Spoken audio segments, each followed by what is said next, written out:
अस्सलाम वालेकुम क्लास 9। उम्मीद करता हूँ आप लोग ठीक ठाक होंगे, खैर खैरियत से होंगे। आज हम अपने यूनिट नंबर 5 का लीनियर इक्वेशन का जो क्वेश्चन नंबर 1 का एक पार्ट किया था, आज हम उसका सेकंड पार्ट करने वाले हैं।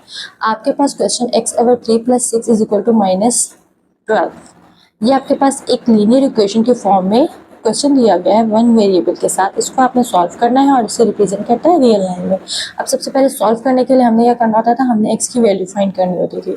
अब यहाँ पे आपके पास जो कांस्टेंट नंबर है उसमें आपको क्या करना है, आपने उसे इक्वल की दूसरी तरफ लेके जाना है ताकि आपके पास x की वैल्यू रह जाए और आप उसे फाइंड कर सकें। अब जब यहाँ पे हम लोग +6 को इक्वल की दूसरी तरफ लेके जाएंगे, क्योंकि यहाँ पे पॉजिटिव का साइन है, लेकिन जब कोई साइन इक्वल की दूसरी तरफ जाता है तो उसका साइन क्या हो जाता है, चेंज हो जाता है। तो पॉजिटिव का साइन नेगेटिव में चेंज हो जाएगा, और जब पॉजिटिव का साइन नेगेटिव में चेंज होगा तो यहाँ पे माइनस माइनस प्लस होगा। तो हमने 12 में 6 प्लस की 18 आया, और साइन हमने नेगेटिव का क्यों लगाया, क्योंकि बड़ी वैल्यू के साथ क्या है हमारे पास, नेगेटिव है, इसलिए हमने यहाँ पे नेगेटिव का साइन लगाया। अब नेक्स्ट स्टेप में हमने क्या करना है, हमारे पास यहाँ पे x हमने फाइंड करना है, लेकिन नेक्स्ट x के नीचे हमारे पास 3 ऑलरेडी है, डिवाइड में है। तो इसके लिए हमने क्या करना है, जब हम लोगों ने कोई भी फ्रैक्शन को इक्वल की दूसरी तरफ लेके जाना होता है तो वो जहाँ पे डिनोमिनेटर नीचे होता है उसे हम अगली तरफ दूसरी तरफ इक्वल की दूसरी तरफ लेके जाके क्या करते हैं, हम उसे मल्टीप्लाई करवा देते हैं। तो ये हमारे पास आ जाएगा x यहाँ पे रह जाएगा -18 × 3।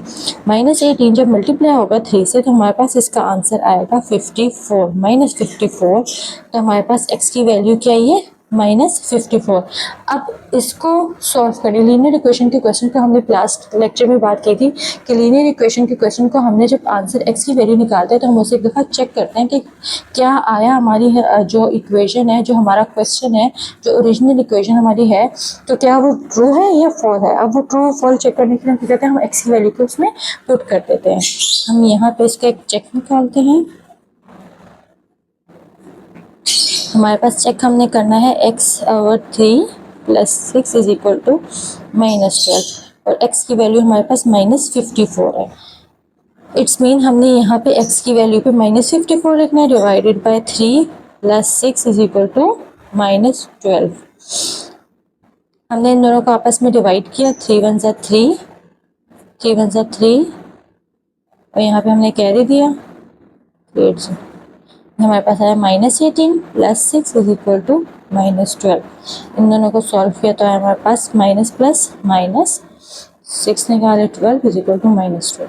इट्स मीन ये जो इक्वेशन हमारे पास क्या है, ट्रू है।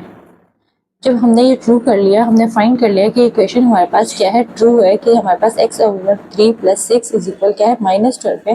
तो इट्स मीन ये हमारे पास इक्वेशन ठीक है। अब हमने इसे एक नंबर लाइन, रियल लाइन में हमने इसे रिप्रेजेंट करना है। तो सबसे पहले इसके लिए एक नंबर लाइन ड्रॉ करेंगे। यहाँ हमने एक नंबर लाइन ड्रॉ किया जिसमें हमारे पास मिड पॉइंट उसका 0 है, और हमारे पास एक तरफ पॉजिटिव नंबर है और एक तरफ नेगेटिव नंबर है। अब यहाँ पे मैंने जो पॉजिटिव नंबर 1 से स्टार्ट करने की बजाय मैंने 10, 20, 30, 40 लिखा, क्योंकि हमारे पे x की वैल्यू क्या है, 54 है।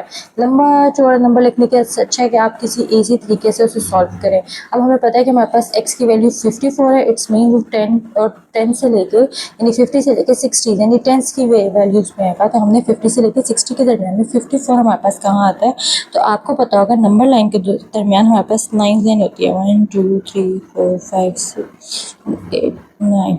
ये हमारे पास 40 से लेके 50 तक, और 50 से 60 1 2 3 4 5 6 7 8 9, यानी ये वाला जो हमारे पास मार्जिन है ये 50 से 60 तक का है।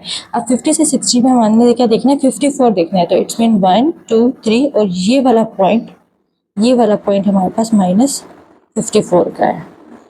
ये देखिए, मैं आपको क्लोज करके दिखाती हूँ। तो कुछ इस तरह से 1 2 3, और ये वाला पॉइंट हमारे पास कौन सा है, 54 का है। बहुत सिंपल तरीके से आपने इस क्वेश्चन को सॉल्व करना है। अब इसके नेक्स्ट क्वेश्चन देखते हैं। अब अगर हम इसके नेक्स्ट क्वेश्चन को देखें तो हमारे पास क्वेश्चन x/2 - 3x/4 = 1/12। ये हमारे पास सारी इक्वेशन जो है, यानी सारी टर्म्स जो है वो हमारे पास फ्रैक्शन के फॉर्म में दी है। अब फ्रैक्शन के फॉर्म में देने के लिए हमने क्या करना था, हमने सबसे पहले इसे सॉल्व करना है एंड देन इसे रिप्रेजेंट करना है रियल लाइन पे।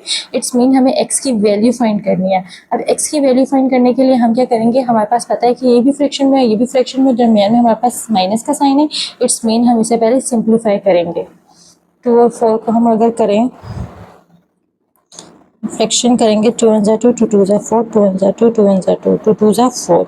ये बहुत ही पुराना जो बेसिक हम क्लास 5 में मेथड करते हैं वही वाला मेथड है। 2 2 4, आपके पास जो नंबर आता है आप ऊपर वाली नोमिनेटर से मल्टीप्लाई कर देंगे। 2x माइनस 4 के टेबल में 4 कहा जाता है 1 पे जाता है, इट्स मीन ये 1 से मल्टीप्लाई होगा, ये हो जाएगा 3x इज इक्वल टू 1/12।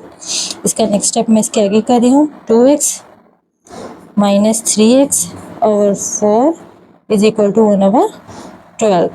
ये हमारे पास इस तरह की कुछ जब हमने इसको सॉल्व किया, इसके माइनस सब्ट्रैक्ट किया दोनों फ्रैक्शंस को, तो हमारे पास इसका कुछ ये आंसर आया। अब -3 में से -2 माइनस करेंगे तो हमारे पास आंसर आएगा -x। ये देखिए आपके पास एक फ्रैक्शन नेगेटिव में और एक पॉजिटिव में है। जब पॉजिटिव नेगेटिव प्लस माइनस होगा तो माइनस होगा, इट्स मीन -3 में से 2 माइनस होंगे, हमारे पास नीचे क्या बचेगा 1। अब 1 लिखने की जरूरत नहीं, हम x लिखेंगे, भरी वर्ड के साथ माइनस है इसलिए हमने माइनस लिखा। Divided by 4 is equal to 1/12। अब यहाँ डिनोमिनेटर में हमारे पास 4 है और हमें x की वैल्यू फाइंड करनी है। हमारे पास यहाँ पे 2x थे जिसको हमने सिंप्लीफाई करके सिंपल एक x की वैल्यू फाइंड करनी है। तो हमने यहाँ पे डिनोमिनेटर में 4 था, हमने इससे लेके क्या जाना है इक्वल की दूसरी तरफ और इससे मल्टीप्लाई करा देना 1/12 से। जब हम इसे दूसरी तरफ लेके जाएंगे तो -x is equal to 4 multiply 1/2 या 1/12 या 1/12 4/2 एक ही चीज़ है। आप इसे आप देखेंगे आप इसकी मल्टीप्लिकेशन हो रही है कि नहीं, 3 से हो रही है, तो हमारे पास आंसर है कि -x इज इक्वल टू 1/3। अब वेरिएबल के साथ कोई नेगेटिव साइन नहीं लगता तो हम इस नेगेटिव साइन को क्या करेंगे, हम इस तरफ ले आएंगे, ये पॉजिटिव में चेंज हो जाएगा, ये नेगेटिव में चेंज हो जाएगा। इट्स मीन x की वैल्यू हमारे पास क्या है -1/3। अब इस इक्वेशन को ट्रू या फॉल्स रिप्रेजेंट करने के लिए हम इसका चेक करेंगे। अब ये हमारे पास इक्वेशन थी और हमारे पास x की वैल्यू -1/3 आई है, तो इसे चेक करने के लिए हम क्या करेंगे, x की जगह पे हमने -1/3 पुट करना है, डिवाइडेड बाय 2 -3 -1/3, ये x की जगह -1/3 लिखा गया, डिवाइडेड बाय 4 इज इक्वल 1/12। अब इसे जब सॉल्व करेंगे तो हमारे पास इसे सॉल्व करने से आंसर इसका आएगा